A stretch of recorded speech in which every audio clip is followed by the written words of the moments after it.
Bonjour à tous, c'est Claire, bienvenue dans cette vidéo. Donc je vais continuer la vidéo sur les tarots, mais cette fois-ci on va regarder les oracles. Les oracles que j'ai utilisés, alors quelques oracles parce que j'en ai beaucoup utilisé. D'ailleurs je pense que j'ai utilisé beaucoup plus d'oracles que je n'ai utilisé de tarots. Alors parmi les oracles que j'ai utilisés, alors c'est pas très original ce que je vous montre à chaque fois, c'est le tarot de la dévotion, qui n'est pas un tarot, par contre qui a une structure particulière, qui est un tarot autopublié par un oracle autopublié par une Française, et j'adore ce jeu.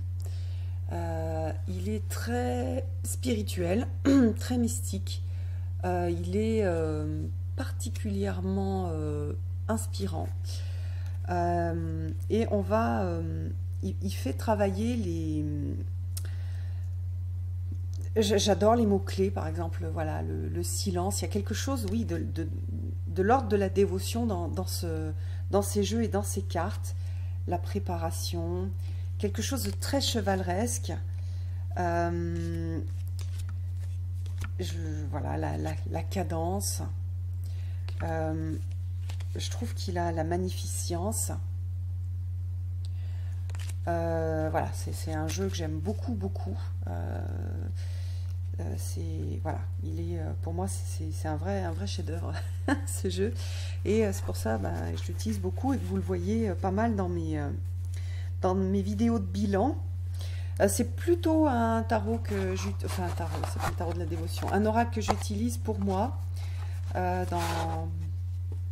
Comment dire, dans ma pratique, et chaque fois il y a quelque chose de posé, il y a un petit peu ce tarot, c'est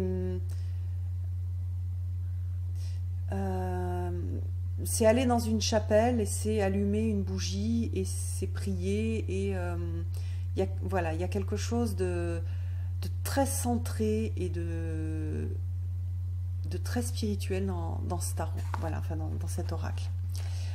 Donc ça c'est le premier. Le second que j'aime beaucoup, que j'ai reçu de l'auteur, c'est l'oracle des murmures.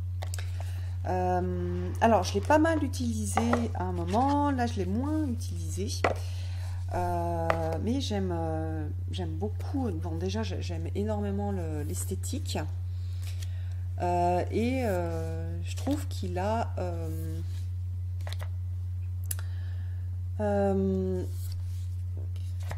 il a des choses super intéressantes, et il aborde des thèmes qui sont très intéressants. Et puis en plus, il est vraiment très beau. Je l'adore en fait. Je l'aime vraiment beaucoup. Voilà, je le trouve touchant, et il travaille plutôt avec des symboles. Il y a des personnages aussi, mais il a quelque chose d'assez symbolique.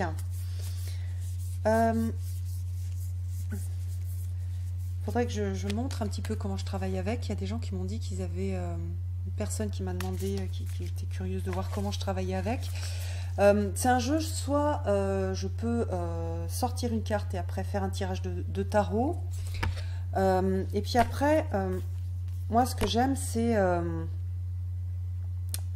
utiliser les mots-clés, et à partir des mots-clés avoir une signification. Donc on peut aussi faire, par exemple, faire un tirage de 3 cartes. Après je vais lire les mots-clés, puis je vais voir, en assemblant ces mots-clés, quel type de signification, quel type de réponse j'ai.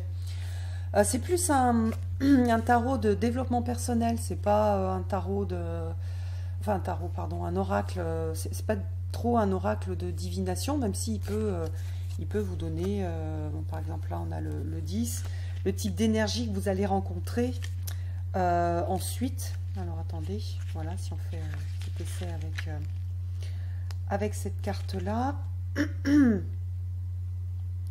L'ouïe, l'oreille, les rumeurs, le bavardage, confidence, entendre, écouter, la musique. Donc voilà, il y avait, par exemple, si c'était sur le futur, il y aurait cette idée d'être sur cette mélodie, d'écouter en fait, d'être sûr de l'écoute, de faire attention à ce par exemple, les synchronicités peuvent venir à partir de choses que je peux entendre à l'extérieur. Faire attention aussi à pas trop bavarder, euh, à pas trop être dans le partage, on va dire, qui n'est pas forcément bienveillant, ou alors euh, des confidences qui vont m'être données, ou moi j'aurais besoin de me confier. Donc vous voyez, c'est plus, il y a plus ça dans le jeu que quelque chose de il va m'arriver telle ou telle chose. On est plus sur du travail personnel. Donc ça veut dire que quand je vais avoir une carte, je vais devoir me poser et me dire, bon ben Louis, si c'est l'énergie de là où je vais, qu'est-ce que ça peut signifier? Et je vais le noter, je vais noter par exemple les mots-clés. Et aussi ce qui peut être intéressant, c'est de voir qu'est-ce qui se passe. Qu'est-ce qui se passe par exemple, de commencer à l'utiliser avec l'énergie de la journée. Je prends une carte, j'ai Louis, et à la fin de la journée, je note tout ce qui a un rapport avec cette carte-là qui s'est passé dans la journée. Comme ça me permet de comprendre qu'est-ce que ça veut dire et qu'est-ce qui peut se passer dans ma vie qui peut avoir un rapport avec cette carte-là. Voilà. Donc, ouais, moi, je trouve qu'il y a vraiment eu un beau travail sur ce jeu, et j'aime bien l'utiliser. Puis vraiment, je le redis, je le trouve vraiment super beau. L'année dernière, j'ai bossé avec les jeux de Lisa de Sainte-Croix, et pas mal avec son petit Lenormand. Voilà. Qui est super simple. Voilà, les symboles sont assez faciles à reconnaître. Il est hyper coloré. Alors je l'ai utilisé, je vous montre pas tous ces jeux, mais je l'ai utilisé aussi avec son tarot. Et puis j'ai vachement aimé aussi son oracle sur les déesses. J'aurais dû le sortir aussi. Je l'ai pas sorti, bon tant pis. Donc ça c'est un jeu auto-publié. J'aime bien en fait ce côté punchy de ce Lenormand. Il est voilà, il est original. Regardez comme c'est beau. J'adore c'est souvent cette femme là que j'utilise. Voilà, le rider c'est un Indien. Le vaisseau, le jardin. Ouais, j'aime beaucoup. Il est, je trouve, super original. Donc voilà. Et puis il a sa petite boîte, hop, donc je peux l'emmener, il est dans sa petite boîte protégée. Il y a aussi ce côté pratique, c'est pas un joli Lenormand, voilà, donc enfin joli dans une jolie boîte fragile, donc j'aime bien ce côté de boîte rigide et costaud. Dans le même style, enfin le même style, c'est pas un Lenormand, j'ai fait pas mal de tirages avec le Curious Oracle. C'est un oracle que j'ai depuis très longtemps. Je sais pas, peut-être je l'ai acheté. Il est assez ancien, là on est en 2020. Il y a 3 ans peut-être, je sais plus. Mais voilà, je l'ai depuis pas mal de temps. J'aime beaucoup les couleurs. J'aime bien sa structure aussi. J'aime bien travailler avec. Je le trouve super inspirant. C'est pas un Lenormand, mais il fonctionne un petit peu de la même façon. Enfin, il peut fonctionner de différentes façons. Ben, le Lenormand aussi, hein, on n'est pas obligé d'utiliser les façons de tirer les cartes du Lenormand. On peut le faire aussi en oracle classique. Mais du coup, voilà, je le fais. Je l'ai utilisé soit avec 3 cartes pour avoir un message, soit comme le Lenormand en faisant un tirage en 9 cartes. Je l'ai utilisé aussi, voilà, hop, je vais mettre par exemple 3 cartes de tarot et 3 cartes dessous pour préciser les cartes de tarot. Voilà.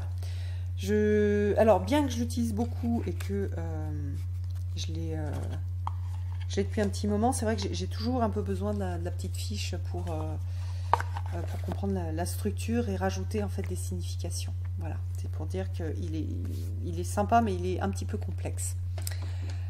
Alors, ensuite, parmi les oracles que j'ai utilisés, j'ai beaucoup utilisé le petit oracle des couleurs, que j'aime beaucoup. Alors évidemment, mes petits oracles, je les aime beaucoup, puisque j'ai fait des choses qui me correspondaient, donc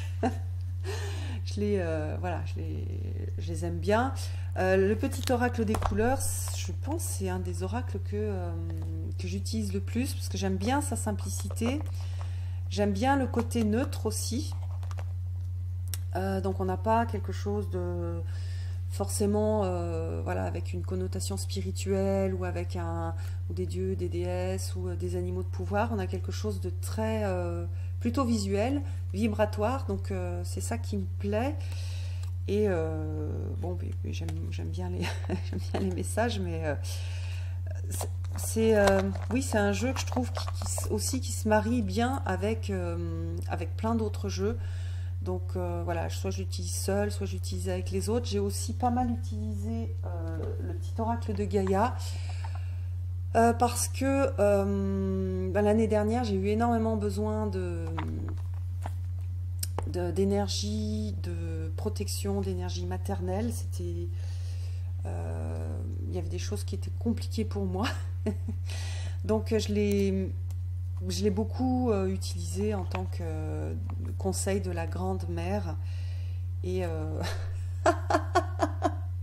ah, j'adore avoir ce message-là. Voilà, alors utiliser son propre oracle, ses propres oracles, ça a l'air d'être particulier, mais en fait, moi, à partir du moment où... Enfin, quand j'écris quelque chose, il y a enfin, c'est une partie... Alors, soit c'est une partie de moi qui écrit, qui n'est pas la même que celle de tous les jours, soit, voilà, en fait, je canalise des choses qui sont différentes, oui, qui viennent de je ne sais où. Enfin, en tout cas, il y a quelque chose de mystérieux qui se passe quand j'écris. Et du coup, je connais pas tous les messages par cœur. Une fois que j'ai réalisé quelque chose, c'est un petit peu comme si je l'oubliais, qui m'appartenait plus. Donc j'ai toujours, bien sûr, je reconnais mon style d'écriture, hein, mais je suis un petit peu comme si c'était pas mon oracle en fait. Je le prends pas parce que c'est le mien, je le prends parce qu'il répond à quelque chose pour moi. Donc voilà. Et en ce moment, c'est vrai que je travaille beaucoup avec le petit oracle des couleurs, et j'ai beaucoup travaillé aussi avec celui-là, donc en 2019, et aussi beaucoup avec celui-là. J'avais besoin d'énergie maternante, de conseils de mère en fait, de mère bienveillante, pas forcément pour me dire que tout allait bien tout le temps et que j'avais rien à faire, mais pour m'expliquer des choses, pour me motiver, pour me rassurer, et voilà. Et celui-là, il a vraiment été fait dans cet esprit-là, avec cette énergie-là. C'est cette énergie-là que j'ai reçue à travers Gaïa, qui est notre... bon, on a mis Gaïa, mais on aurait pu mettre de la grande mère. Le petit oracle de la grande mère, c'est celle qui nous protège, c'est celle qui est liée à la nature, etc. Donc voilà, pour moi, celui-là, il est vraiment précieux. Et d'ailleurs, j'en profite pour dire, j'ai vu sur Instagram, il y a une personne qui travaille énormément en shadow work avec le petit oracle des animaux de pouvoir, et j'ai trouvé ça hyper intéressant, donc je voulais voilà, le partager.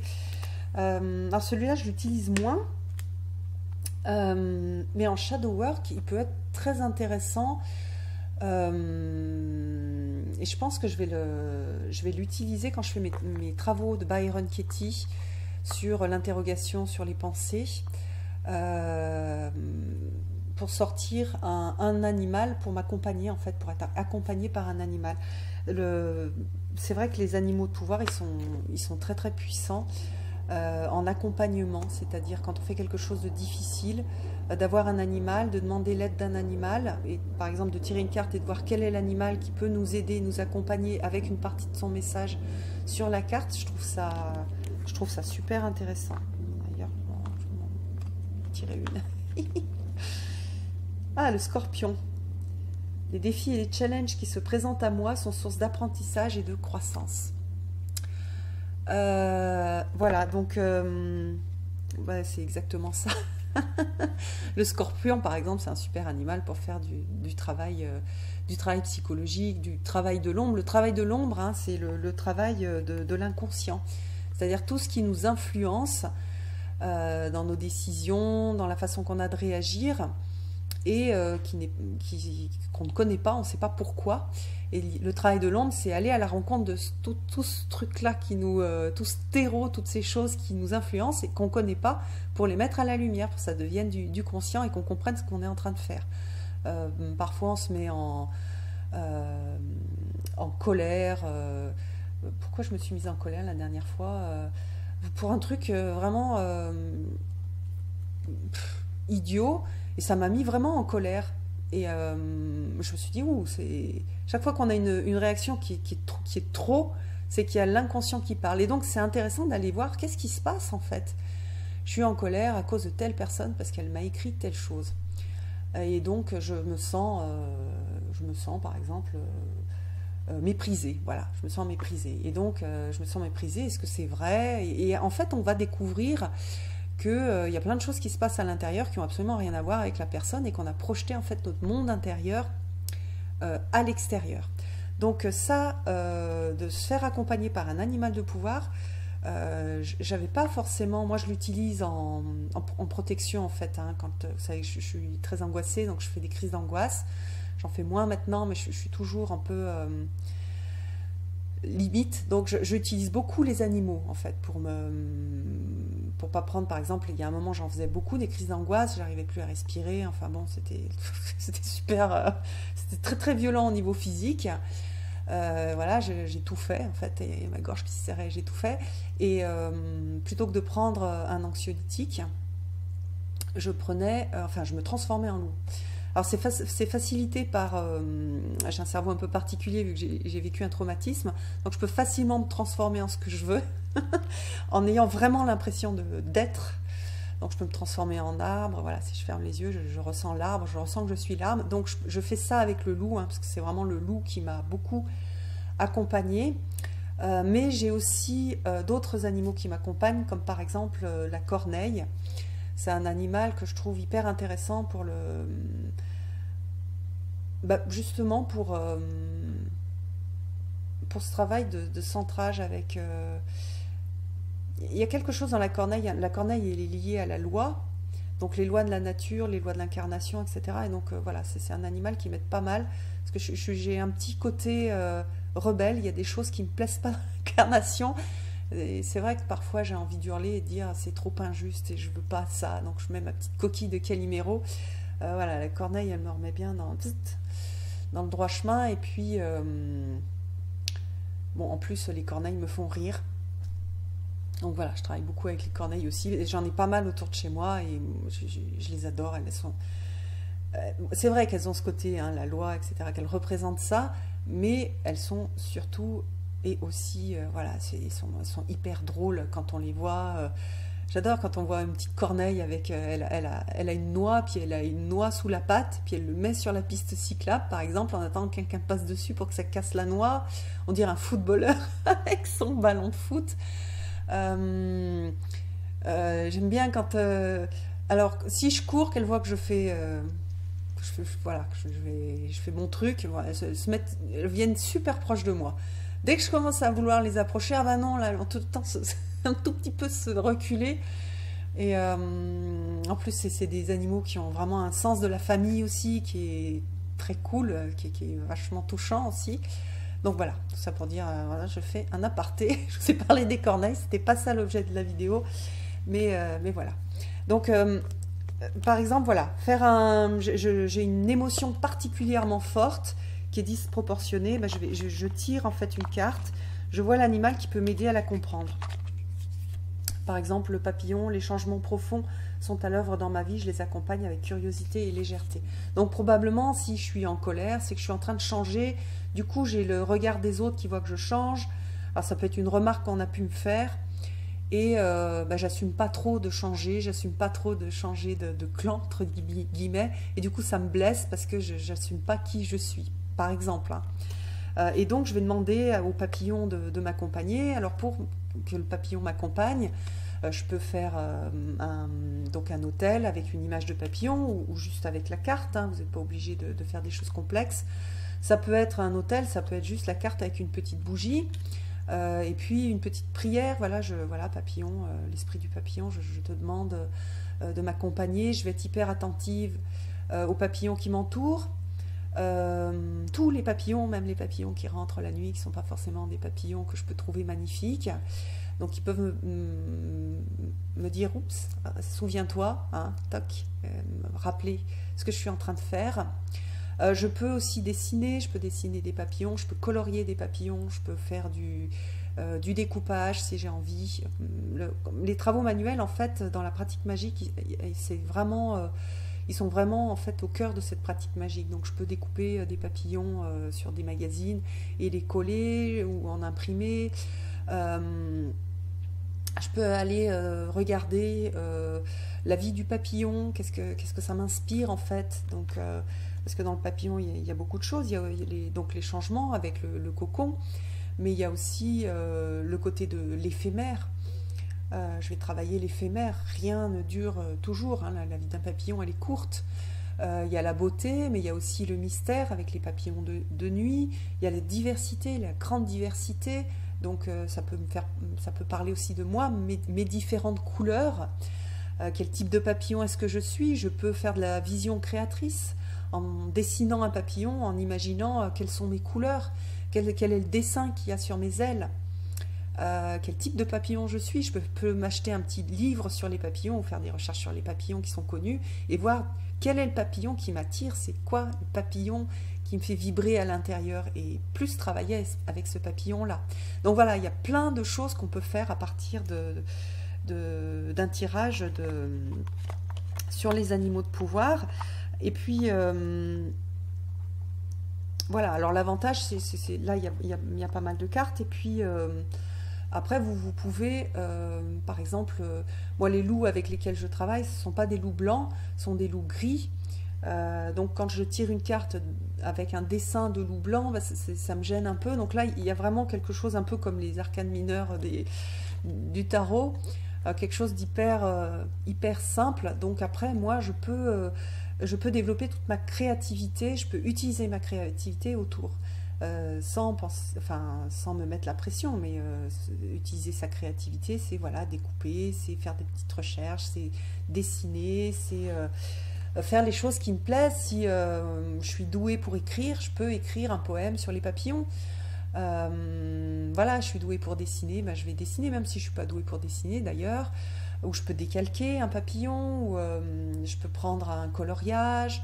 Je peux prendre de l'aquarelle et juste mettre des couleurs sur une forme toute simple de papillon. Donc voilà, il y a pas mal de choses qu'on peut faire à partir des animaux de pouvoir pour travailler sur l'ombre en tirant une carte chaque fois qu'on a une émotion qui est disproportionnée ou qui est très très forte, où je suis très en colère contre ma soeur, contre mon père, ma mère, ma copine, mon copain, mon compagnon, mes enfants.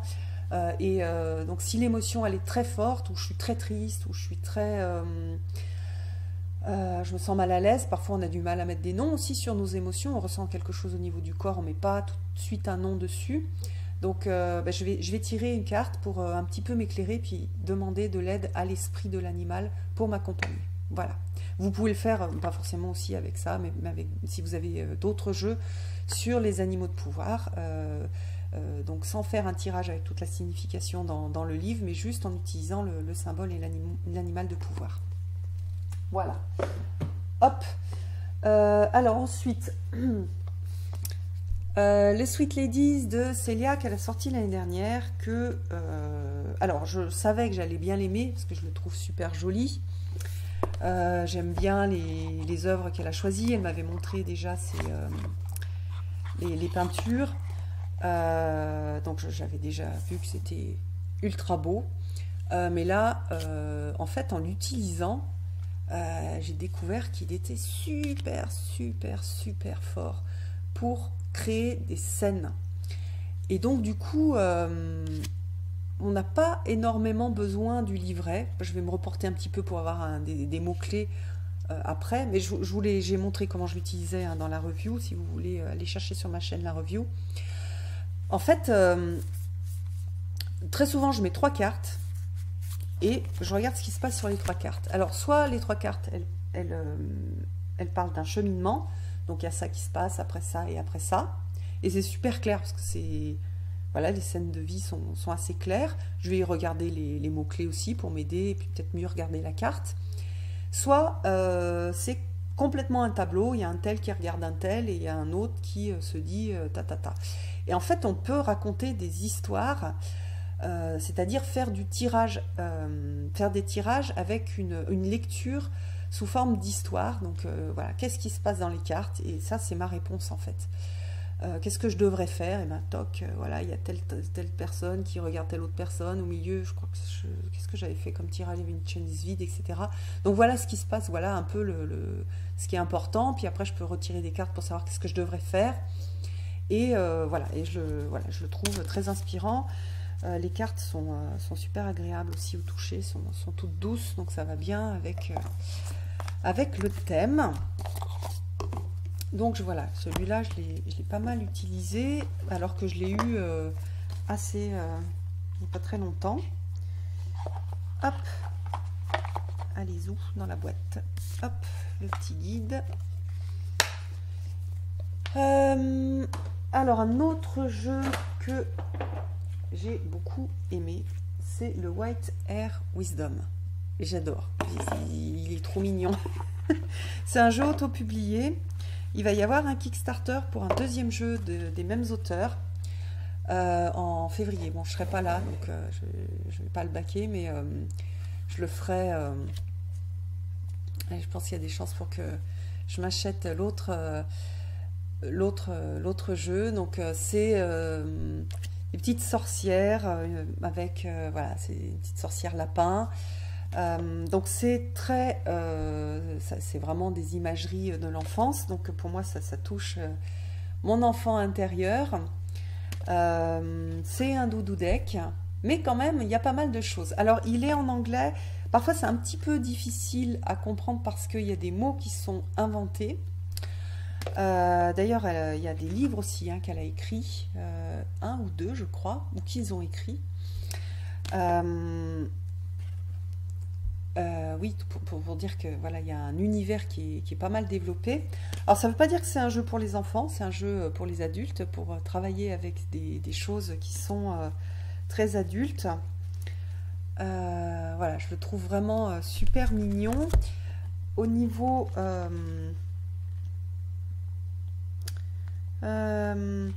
donc on va avoir à chaque fois, donc on a aussi les fêtes païennes, avec l'énergie des fêtes païennes. On va avoir des titres, mais vous voyez les titres, ils sont pas facilement compréhensibles. Fine Chung par exemple, donc nourrir. Donc si on a la nourriture, donc c'est un jeu que je vais utiliser alors soit tout seul, soit voilà, comme d'habitude pour introduire en fait un tirage avec un tarot. Il y a pas mal de choses sur le livre. Voilà. Alors après, le livre est pas très bien fait parce qu'il y a plusieurs familles, donc les cartes sont difficiles à retrouver dans le livre. Ça, c'est le petit défaut de la conception du livre. Mais voilà, on a quelque chose de super joli.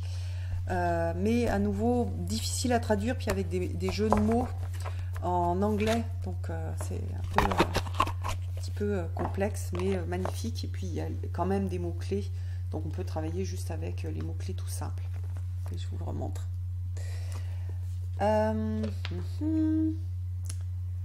Alors après, il y a l'effet papillon. Alors ça, c'est un jeu autopublié d'une Française qui est super beau, super inspirant. Je ne l'ai pas autant utilisé que ce que j'aurais voulu. Je pense que je vais le ressortir. J'ai vraiment envie de continuer à bosser avec parce qu'il est très très bien fait. C'est vraiment un jeu qui est bien fait, qui est très beau aussi. Et puis voilà, c'est une création française, mais avec vraiment un bon boulot qui a été fait sur la structure et sur les illustrations qui sont très très jolies. Vraiment un joli jeu. euh, l'Annonciation qui peut être utilisé de plein de façons différentes. Moi, je l'ai plutôt utilisé en... Bah, moi, je fais plutôt du développement personnel, hein, après, je peux aussi avoir une carte particulière pour avoir une idée de ce qui va se passer. Si vous avez eu un tirage avec moi, vous savez, hein, je regarde aussi ce qui se passe après, mais c'est quand même pas le cœur du tirage, parce que sinon, le tirage, il dure 2 minutes, et après... on part, bon, soit en sautant en joie, soit en pleurant, et on n'a pas appris grand-chose, ça sert à rien. Donc, on peut aussi, voilà, sur le futur, je vais regarder la carte et je vais voir en quoi est-ce que ça me donne des indications sur ce qui va se passer. Donc, il travaille pas mal avec. Donc, il y a des mots-clés, il y a des planètes, il y a des déesses. Donc on a une diversification une diversité de façons de transmettre les messages qui est intéressante. Et puis le jeu est super beau. Puis c'est un petit jeu, enfin petit. C'est un jeu facile à apporter dans une boîte. Hein, c'est pas une énorme boîte. Donc je trouve aussi qu'il y a ce côté pratique. Alors ensuite, il faut que j'accélère un peu. Alors, un autre jeu que j'ai depuis très longtemps, 4 ans je pense, 4-5 ans, c'est le Quera Magician's Deck. Donc c'est un jeu que j'utilise depuis longtemps. C'est plus pour faire du travail mystique, du travail magique, de transformation. Voilà, donc c'est un jeu, c'est pas juste je me pose et je fais un petit tirage, c'est un jeu qui nécessite d'être dans des états de méditation, de centrage, pour mieux comprendre en fait les significations des cartes, parce que c'est voilà, comme il est très mystique, il y a certaines cartes qui sont plus complexes à comprendre. Mais c'est un jeu que j'aime beaucoup, que j'utilise régulièrement. Ça fait partie un peu des jeux sur lesquels je me suis le plus investie. En plus, c'était un moment où j'avais moins de jeux, donc j'ai passé pas mal de temps avec. Alors, un jeu avec lequel j'ai beaucoup bossé l'année dernière, et ça m'a pas mal surprise, c'est le Botanical Deck. Alors, c'est un jeu gigantesque. Il y a, je crois, plus d'une centaine de cartes. Et tout simple, avec juste des fleurs. Avec un lien avec des cartes de tarot. Et elle a rajouté d'autres suites aussi. Et j'adore parce que il fonctionne un peu... en fait, il fonctionne avec l'esprit des plantes. C'est-à-dire qu'elle a mis les significations en lien avec... comment vit la plante, donc on est vraiment sur cette idée d'esprit de plante, ou comment est-ce qu'elle a été utilisée de par ses propriétés. Et j'accroche énormément, c'est le jeu sur les plantes que je préfère. Je suis étonnée parce qu'il n'y a pas énormément de choses sur le livre. Les illustrations, je pensais pas accrocher autant parce que elles sont assez symboliques, hein. C'est pas trop des illustrations très détaillées avec des informations sur... voilà, il y a des plantes, c'est pas... bon, là oui, les herbes, le persil, on reconnaît bien, mais c'est pas avec une image... par exemple là, du tabac, qu'on va reconnaître un plant de tabac en se promenant enfin en se promenant, non, en allant dans un champ. Donc... oui, je suis étonnée, mais en fait, il marche super bien pour moi. C'est vraiment un jeu que j'ai beaucoup utilisé. Il est resté, depuis que je l'ai reçu, il est resté sur mon hôtel pratiquement tout le temps. Donc, j'ai fait beaucoup de tirages avec. Alors, comme j'ai besoin du guide pour avoir des infos sur la plante, c'est pas un tirage que j'utilise pour c'est pas des cartes que j'utilise pour les autres, parce que ça me prend trop de temps d'aller relire dans le livre et de faire le lien. Je l'utilise que pour moi. Parce que, bon, alors il y a des herbes que je connais bien. des associations aussi, mais il y en a quand même pas mal qui sont pas avec lesquels j'avais jamais travaillé, donc des esprits de plantes avec lesquels j'avais jamais travaillé. Mais ça me voilà, c'est un jeu qui me plaît beaucoup. Je pense aussi que comme il y a énormément de diversité, du coup je trouve intéressant, et puis il est hyper symbolique. J'ai aussi un tarot Rider-Waite avec des plantes que je trouve super joli, mais que j'ai jamais utilisé parce que, enfin, j'ai très peu utilisé. J'aime bien ce qu'il y a dans le livre, mais j'aime pas trop. Je trouve la représentation jolie, hein, c'est peut-être le rider que je préfère, en type rider très très proche, clone. Mais en fait, comme il y a une scène de, enfin, c'est moins centré sur la plante. Voilà, on est moins centré sur la plante et on est plus centré sur le tarot avec une édition de plantes. Et puis les autres oracles que j'ai, il y a beaucoup moins de cartes, il y a beaucoup moins de variétés. Donc du coup, celui-là, comme il y a plein de cartes, quand je communique avec les esprits des plantes, bah, du coup, je peux avoir, enfin, ou avec les esprits, je peux avoir des messages très différents. Il y a 103, je crois qu'il y a 103 cartes. Il y a 103 façons, ou en tout cas une centaine de façons de répondre. Donc les messages sont très détaillés.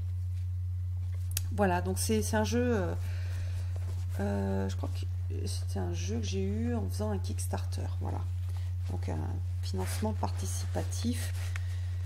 Je ne sais pas s'il est encore en vente. Mais du coup, voilà, je l'ai beaucoup utilisé. Je sais qu'il y a pas mal de gens qui n'arrivent pas à l'utiliser.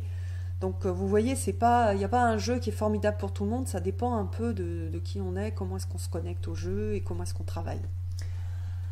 Alors, on va continuer. Et là, c'est un jeu avec lequel j'ai pas mal travaillé aussi en fin d'année et que je vous ai montré, je vous ai fait la review. Alors, il est un peu particulier. On dirait plutôt des petites cartes postales, hein. Le papier est très fin. C'est donc un jeu sur c'est Voices of the Dark Mothers, donc les voix des mères sombres. J'ai fait une review il n'y a pas très longtemps. Et j'aime beaucoup le livre qui est fourni avec. Les illustrations sont très simples en fait. On a quelque chose de très simple.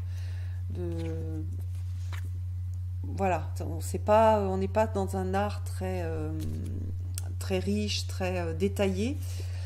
Le livre est génial. Bon, il est en anglais. J'aime beaucoup ce qu'elle écrit et le lien qu'elle a avec ces mères noires.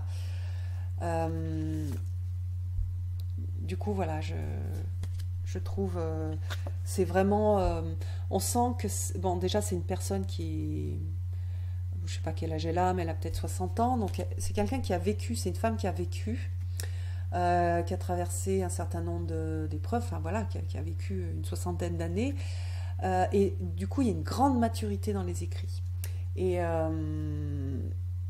je les trouve incroyables.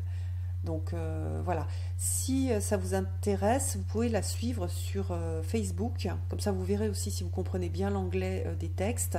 Elle s'appelle Spiral Priestess. Et en ce moment, j'ai l'impression qu'elle est en train de créer un nouveau jeu avec juste c'est que du rouge.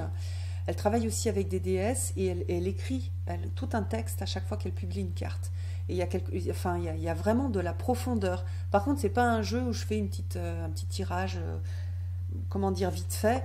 Voilà, si je prends cette carte-là et puis que j'ai Magdeleine avec l'union, je vais lire le livre et puis je vais écrire, je vais réfléchir. C'est pas, c'est un peu comme le Weaver's Oracle. Pour moi, il y a la même profondeur et le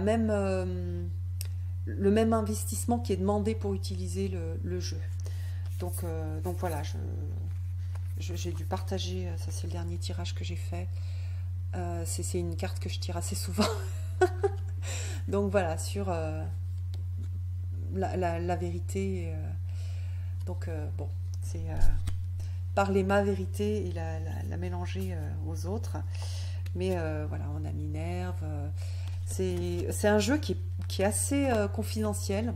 Je vois très peu de partage sur ce jeu-là. Parce que il a un côté un peu... c'est particulier en fait, ça va pas plaire à tout le monde. C'est un jeu qui est assez mature, donc il n'y a pas le côté kawaii mignon. Euh, mais du coup, il y a énormément de profondeur. Voilà, c'est pas pour faire un petit tirage rapide, c'est pour faire du travail, du travail sur le féminin en s'inspirant donc de ces mers sombres. Voilà, alors, j'en ai encore pas mal, et ça fait déjà 40 minutes. Non, ben, je vais aller plus vite. Alors, hop, un de mes jeux préférés, le Red Seeds Oracle 1 et 2, que j'ai tout mélangé. Donc ça c'est pareil, c'est un jeu qui a pas mal de maturité. C'est vrai que je suis plus une jeune fille, donc c'est des jeux de personnes qui ont de certaines maturités qui vont m'attirer. Voilà, je vais chercher peut-être un peu plus de profondeur, un peu plus de recul sur la vie et sur la façon de percevoir les choses ou d'analyser les choses. Pour moi, c'est des jeux de sagesse. Voilà, donc je l'aime bien. Alors celui-là, il est super simple hein, parce qu'on a la carte. C'est aussi un jeu auto-publié. Et puis on a le petit texte derrière, donc il n'y a pas de livret. Je vais directement lire. Donc je ferme les yeux, je tire ma carte et puis je vais lire derrière. Voilà, donc j'ai Red Seas Oracle 1 et 2. Je crois qu'elle va en faire un autre. Et elle a une façon de percevoir ces archétypes féminins qui est super intéressant. Et à chaque fois, on a le challenge et le cadeau. Donc on voit un peu le cadeau qu'on peut avoir et aussi ce qu'on a à dépasser. Par exemple, le challenge, c'est des chemins qui ne sont pas juste pour nous. Et le cadeau, c'est l'authenticité pour Arachné. Donc vous voyez, c'est marrant que je remonte Arachné. Je vais la laisser sortir. Parce que je crois qu'il faut vraiment que je travaille avec. Alors moi, ce que j'aime, c'est quand même là, du coup, on a quelque chose de coloré. On a quelque chose de synthétique. Alors que dans l'autre jeu que je vous ai montré, c'est plus quelque chose de détaillé. Voilà, il faut prendre le temps de lire. En plus, c'est en anglais, donc ça demande plus d'énergie. Là, c'est en anglais, mais c'est plus court.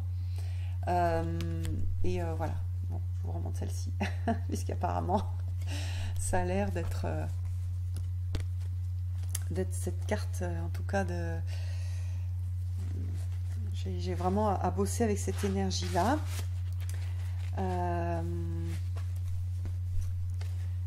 Alors ensuite, un super beau jeu que j'aimerais bien vous faire la review, mais il faut que je me pose plus, que je prenne petit peu plus de temps pour voir comment je vous le présente. C'est un jeu basé sur Avalon, les brumes d'Avalon.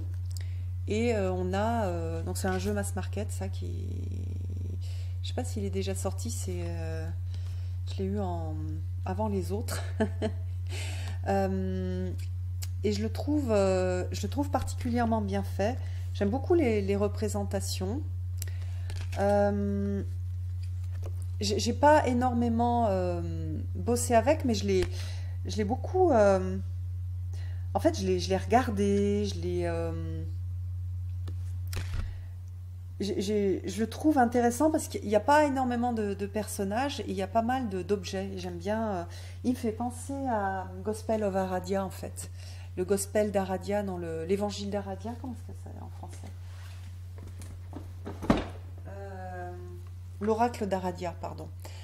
Il a un peu cette structure symbolique et avec quelques personnages. Et donc on a... alors il y a des choses que je connaissais. Il y en a, bon, il y a l'île d'Avalon, il y a j'ai l'impression que ça respecte pas mal il y a Guenièvre, il y a... Donc on a tout ce... comment dire, ces propositions Avec aussi, et ça c'est assez sympa, on a des mots-clés sur les cartes. Voilà, donc c'est un jeu qui ira bien pour les débutants. Si vous aimez ce type d'univers et puis de, au niveau esthétique aussi. Voilà, donc en fait il faut que je lise un peu plus le livre, mais j'ai bien aimé en fait, voilà, regarder les cartes, je le trouve bien fait, je l'aime bien en fait. Voilà, j'ai envie de passer plus de temps avec. Bon, là je vais pas passer 12 heures dessus, c'est l'oracle de Marie, bien sûr que je travaille encore avec, c'est un peu un oracle de base pour moi. Et notamment lorsque je fais des prières, je fais souvent enfin je fais pas souvent, j'ai tout un... Quand je vais faire des tirages pour les autres, par exemple, je me mets sous la protection de Marie, c'est ce jeu-là que j'utilise. Alors, je vais y arriver. Ensuite, il y a l'oracle de Mercure d'Alcide Nathanaël, qui est très... c'est un oracle qui fait très alchimique, en fait. Qui est très spirituel aussi. Et j'ai pris beaucoup de plaisir à faire des tirages avec. Pour l'instant, je ne l'ai jamais utilisé pour d'autres personnes. Je l'ai utilisé que pour moi parce que j'aime bien prendre le temps, notamment de lire tout ce que Alcide a écrit sur chaque carte. Et voilà, il est d'une très grande sobriété. Il fait très magique en fait comme jeu.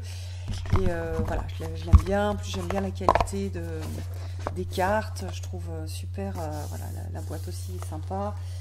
Donc voilà. Ensuite,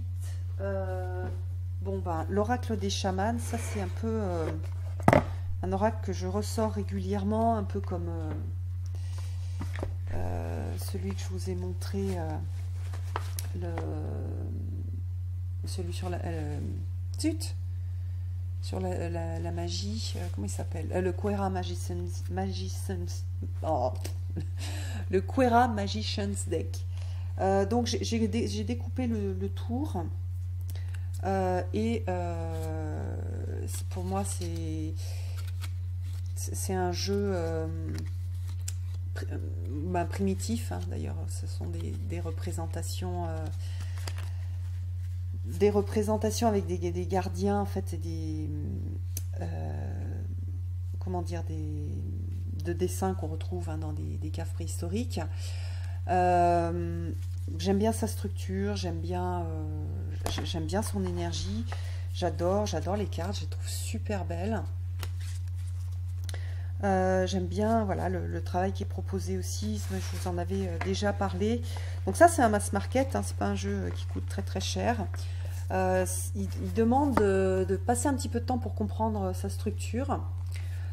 Et ensuite, voilà, on va faire des tirages avec des différentes cavernes. Donc voilà, on va avoir des informations un petit peu différentes en fonction justement des cavernes. Alors il y a deux trois petites erreurs dans le livre, notamment voilà dans la représentation de la main, et puis dans les tribus. Mais du coup on va travailler en fait avec, comment dire, avec ce jeu, on travaille avec la sagesse ancestrale. Donc pareil, c'est un jeu qui a pas mal de maturité et on va travailler, voilà, sur cette sagesse ancestrale. Donc c'est un jeu qui permet de... en fait, on a des jeux...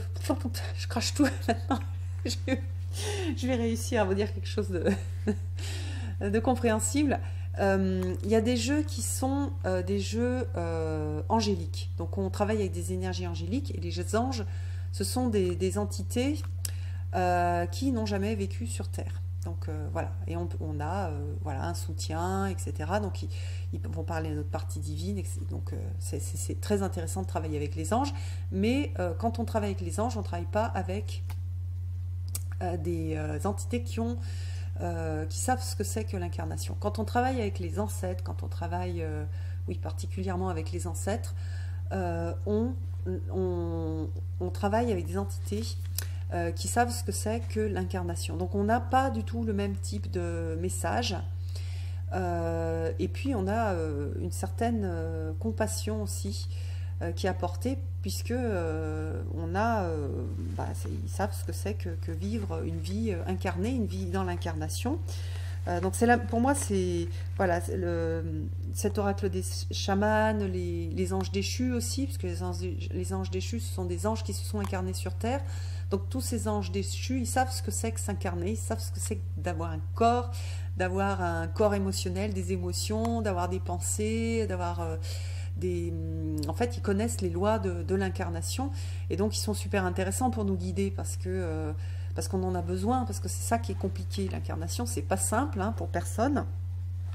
On a beaucoup de choses, pas mal de choses à faire, on a pas mal de défis à relever. Donc je trouve que cet oracle des chamans et travailler aussi avec l'énergie des anges déchus, pour moi c'est super riche, parce qu'on a vraiment cette idée de, voilà, on a de l'aide en fait d'entités qui peuvent comprendre ce qu'on vit. Alors, je vais refermer. Hop. Ensuite, ah oui, je voulais vous montrer l'oracle des bardes. Alors, il y a deux jeux. Non, attendez, oui, si. Il y a deux jeux que j'aime beaucoup et avec lesquels j'ai moins travaillé, parce que j'ai eu moins de temps, que j'ai fait pas mal d'autres choses, mais que je trouve très sympa. C'est l'oracle des bardes de Célia et l'oracle de la déesse sombre. Enfin, la déesse sombre, j'ai un tout petit peu plus travaillé dessus. Alors déjà, vous savez que je suis fan du travail de Célia, donc voilà, déjà. Et puis, là, on est sur donc des traditions celtes, donc l'oracle des bardes, voilà, on est basé là-dessus. On a de très jolies cartes.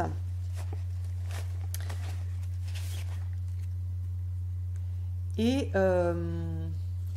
j'aime beaucoup le lien avec déjà les étoiles. Donc là, le grand chien, on a la constellation, même si on n'a pas forcément beaucoup d'infos dessus.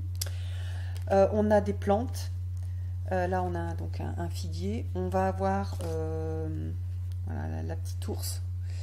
Avec, donc, on a l'animal ours et on a aussi un lien avec le sapin. Et j'aime beaucoup le travail qui a été fait. Alors, c'est quelque chose qui a été fait c'est un vieux jeu, en fait, qui a été redessiné par Célia et que je trouve très très bien conçu, très chouette, avec des histoires aussi. J'adore, voilà, celle-ci, elle est super belle. Voilà, c'est un jeu qui demande, on fait pas juste un petit tirage vite fait le matin, c'est un jeu qui demande aussi un petit peu d'investissement de temps, même s'il n'est pas ultra compliqué, mais ce qui est intéressant aussi, c'est d'associer la légende et tout ce qu'a écrit, comment elle s'appelle, Marie-Noël Anderson, sur les cartes, parce qu'il y a une grande richesse dans ce qui est proposé. Donc je vous montre un petit peu. On a beaucoup de textes en fait. On va avoir donc par exemple là le chaudron, c'est lié au sorbier, donc il y a la personnalité, le défi, la structure, et puis quelque chose sur le sorbier et l'utilisation du sorbier. Donc on est proche aussi de l'Ogham en fait, puisqu'on a ce lien aux arbres qui est hyper intéressant. Donc voilà. Donc celui-là, je vais plus le bosser cette année. J'avais commencé un peu, puis je voulais vous le présenter aussi, donc j'ai commencé un peu à faire des choses avec, mais pas autant que j'aurais voulu. Et puis le dernier, celui-là, vous le connaissez bien, c'est l'oracle de la déesse sombre. Donc j'ai commencé à travailler avec, j'ai fait des tirages, j'ai lu le livre aussi. En fait, pour moi, il marche bien en visuel avec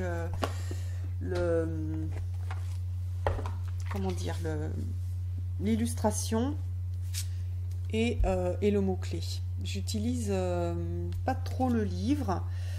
Parfois, si j'ai envie d'avoir plus de détails ou voir un petit peu comment Eria Iria, comment est-ce qu'elle a ce qu'elle a écrit sur la carte, mais je trouve qu'il marche bien comme ça. Et les illustrations sont vraiment très jolies. Euh, Très souvent, d'ailleurs, je vois plus que ce qui a été écrit. Voilà, donc je vous l'ai déjà montré. Donc voilà, on a quelque chose que je trouve assez puissant. Bon, je retrouve certaines choses hein, qui sont qui ressemblent bien à l'auteur. Euh, voilà, c'est un jeu un peu c'est un jeu un peu guerrier en fait. Celui-là, il a un côté oui, un côté guerrier. Si je devais l'associer euh,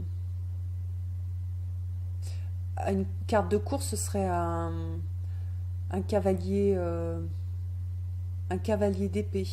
Alors que les autres jeux les autres jeux que j'ai sur des, par exemple, celui que je vous ai montré, qui est un peu particulier, qui est tout en noir et blanc. Bon, je pense qu'il y a plein de gens qui aiment moins au niveau graphique, mais celui-là, c'est plus un jeu de roi de coupe, par exemple, ou de oui, il y a une certaine maturité, peut-être de reine plutôt, parce qu'il y a quand même quelque chose d'émotionnel, donc ça serait plutôt une reine de coupe. Donc voilà, il y a des énergies différentes qui correspondent aussi. Hein, c'est intéressant d'avoir des jeux aussi différents, parce qu'on n'a pas tout le temps besoin d'une reine de coupe, on n'a pas tout le temps besoin d'un cavalier d'épée. Ça correspond à l'âge des auteurs, ça correspond à leur expérience de la vie. Alors la façon qu'ils ont de transmettre aussi, et du coup on a la chance d'être dans une période d'abondance où il y a beaucoup de choses qui sont proposées dans les cartes, et où chacun du coup peut trouver chaussure à son pied, donc je trouve ça vraiment vraiment chouette. Le dernier que j'ai oublié de vous présenter, c'est Forest of Precious Twigs. Donc il y avait le We Oracle aussi, qui a été fait par la même auteur, et donc j'ai mis les deux ensemble. Donc voilà, là il y a quelque chose d'assez sombre aussi. Je l'ai beaucoup utilisé, et là je l'ai mis de côté, je l'utilise pas en ce moment, mais en 2019 je l'ai pas mal regardé, puis il m'a pas mal inspiré. À chaque fois on a la signification derrière la carte. Voilà, avec les avantages et les inconvénients. Donc il faut fermer les yeux pour choisir la carte, mais du coup on a l'info tout de suite. Il y a beaucoup de... Je trouve qu'il y a beaucoup de délicatesse en fait dans les représentations. J'adore, voilà, il y a de la délicatesse, mais il y a une sorte quand même de tristesse et de nostalgie dans ce jeu-là. Donc c'est pas un jeu enfin, je vais enlever la carte là, que j'utilise toujours. En fait, c'est par période, c'est plus c'est un jeu aussi d'ambiance, donc je vais si je me sens dans cet esprit là, je vais l'utiliser, voilà. Et donc l'année dernière je l'ai pas mal utilisé, parce que et puis il m'a pas mal aidé, donc voilà. J'aime bien ce qui a été fait dans ce jeu-là. Bon, voilà, maintenant, je vais passer une demi-heure à ranger tous mes jeux, à les remettre là où ils étaient, c'est-à-dire soit rangés sur une étagère, soit sur mon hôtel, soit... Enfin bon, maintenant j'ai des jeux de cartes de partout. Voilà, bon, j'espère que ça vous a plu. En tout cas, moi j'ai pris pas mal de plaisir en fait à partager tout ça. À nouveau, j'ai bossé aussi avec d'autres jeux, mais voilà, il a fallu que je fasse quand même un choix. Déjà, les vidéos sont super longues, pardon. Donc, je vous embrasse, et puis je vous donne rendez-vous pour une prochaine vidéo. À bientôt!